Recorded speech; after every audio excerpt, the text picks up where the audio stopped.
अस्सलाम वालेकुम व्यूवर्स, कैसे हैं। Welcome back to my channel mister Technopark. आज आपको मैं सिखाने वाला हूं कि आप कैसे बहुत आसानी से उर्दू न्यूज़ बैनर बना सकते हैं। चलिए देखते हैं कि ये किस तरह का होगा। जैसा कि आप देख सकते हैं, यहाँ नीचे आपको उर्दू न्यूज़ बैनर चलता हुआ नज़र आ रहा है। तो आज की वीडियो के अंदर हम इसी को बनाना सीखेंगे कि आप इसको कैसे बना सकते हो।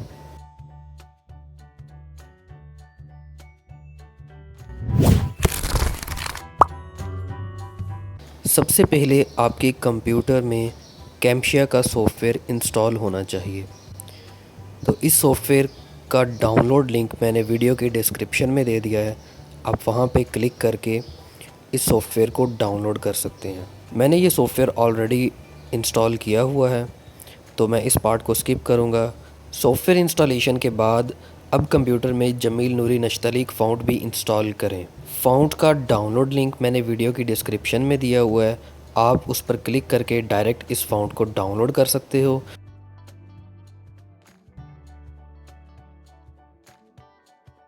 तो सबसे पहले आपने कैमशिया का सॉफ्टवेयर जो है उसको ओपन कर लेना है।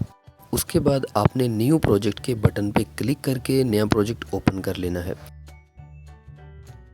आपके सामने कंप्यूटर की स्क्रीन आ जाएगी, जहां पर आपको कंप्यूटर का टाइमलाइन एडिटिंग एरिया नज़र आएगा। उसके बाद दूसरे नंबर पे ये इसका कैनवास प्रीव्यू एरिया है, और तीसरे नंबर पर ये इसकी मीडिया लाइब्रेरी है, और चौथे नंबर पर इसका ये प्रॉपर्टीज़ एडिटिंग एरिया है। तो सबसे पहले मीडिया इंपोर्ट करने के लिए आपने ग्रीन बटन पे क्लिक करना है, और जो मीडिया आप इंपोर्ट करना चाहते हो इस सॉफ्टवेयर के एडिटिंग डैशबोर्ड के अंदर, तो वहाँ से आप इसको ऐड कर सकते हो। जैसा कि मैंने बैकग्राउंड ऐड की है, तो बैकग्राउंड को आपने ड्रैग एंड ड्रॉप करना है टाइमलाइन एडिटिंग एरिया में, और इसकी लेंथ जो है उसको आपने इंक्रीज़ कर लेना है मैक्सिमम हद तक जितनी आपको रिक्वायर्ड है। उसके बाद इसको मैं लॉक करने वाला हूँ, ताकि इसको हम बार बार ज़रूर यूज़ नहीं करने वाले। इसके बाद आपने एनोटेशन के बटन पे क्लिक करना है, और ऑल पे जाके यहाँ से एक जो कॉल आउट है उसको आपने ड्रैग एंड ड्रॉप करना है। तो यहाँ पर आपने इसकी लेंथ भी जितनी आपको रिक्वायर्ड है आप उसकी सेट कर लें। उसके बाद आपने कॉल आउट को सिलेक्ट करना है और इसको बॉटम पे सेटिंग करनी है। एडजस्टमेंट करने के बाद आपने इस कॉल आउट के अंदर जो कलर है आपने उसको चेंज कर लेना है। यहाँ पर मैं इसको लाइट ऑरेंज कलर है वो सेलेक्ट कर रहा हूँ, और यहाँ पर आप देख सकते हैं ABCD कॉल आउट के अंदर लिखा हुआ। आपने इसको डबल क्लिक करके सिलेक्ट करना है और इसको रिमूव कर देना है। अब मैं नेक्स्ट एक कॉल आउट और ऐड करूँगा अपने लोगो के लिए, ताकि जिसके ऊपर मेरा लोगो आ सके। इसको भी सेम एज़ इट इज़ मैं इसकी एडजस्टमेंट करूँगा, बॉटम पे लाऊँगा, और इस बार मैं इसको राइट साइड पे सेट करूँगा। इसका कलर चेंज करूँगा, और उसके बाद ABC जो है अल्फ़ाबेट्स जो है उसको मैं रिमूव कर दूँगा।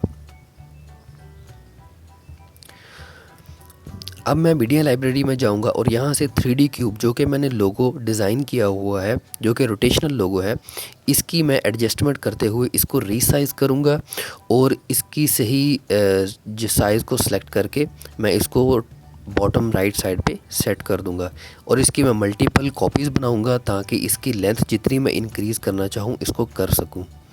इसके बाद दोबारा मैं एनोटेशन के टैब में जाऊंगा, और यहाँ से मैं सिंपल अल्फ़ाबेट्स वाला कॉल आउट सेलेक्ट करूँगा।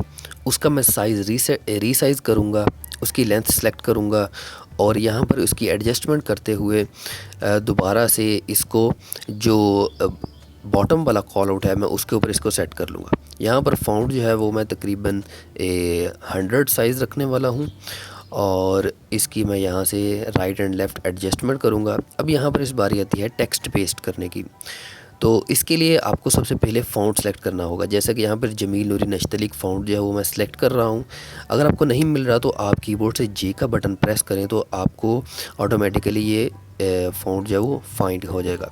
अब मैंने जो टेक्स्ट कॉपी किया हुआ था मैंने इस कॉल आउट के अंदर पेस्ट कर दिया है। अब बारी थी इसके एडजस्टमेंट की। तो सबसे पहले मैं कैनवस को रीसाइज़ करूँगा, यानी कि माउस का व्हील डाउन बटन दबा के इसको मैं छोटा कर लूँगा कैनवस के साइज़ को।